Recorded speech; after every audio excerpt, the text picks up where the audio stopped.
Welcome, heroes, to the City of Villains. I'm Jack Emmert, lead designer, otherwise known as Statesman.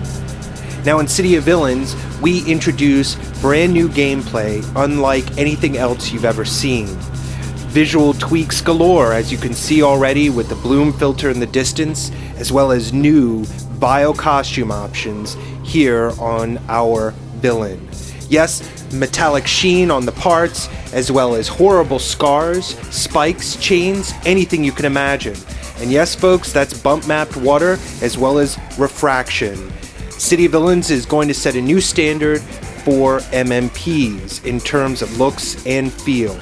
Now, what is the City of Villains? It's a chain of islands northwest of Bermuda, in the middle of the Atlantic, outside U.S. territorial waters. Basically a home for brigands, pirates, and thieves for centuries.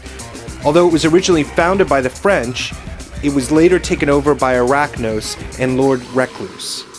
Now, the UN gave the Rogue Isles its own recognition in the 1950s.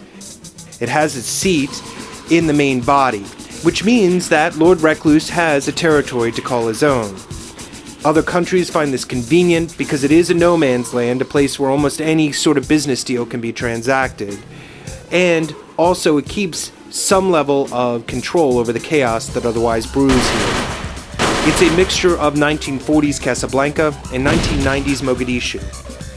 There are 11 zones that make up the Rogue Isles, 4 PvP zones and 7 PvE zones. Each zone has its own particular gameplay feature. In the PvP zones, it's something which both good and evil fight over. In Warburg, for instance, it is the control of a missile silo, which you can then use to launch an attack against your foes. Here in a PvE zone, Port Oaks, players can go to Fort Hades and help Arachnos capture ghosts that are left over from a pirate attack on the fort over a century and a half ago. There you see the ghost traps where players will try to trick ghosts into, and Arachnos rewards them for their work. There you can see agents patrolling on the grounds themselves. And in a moment, you'll see a ghost pass by us, as well as some new visual tweaks that we've added. The specularity sheen, which is apparent here in the iridescent green on our Arachnos trooper. Now that we've taken a look at Fort Hades, we can go into Port Oaks proper and see what a downtown area looks like. Now, the City of Villains shares some skyscrapers and so forth, which you might see in Paragon City, but the look is entirely different.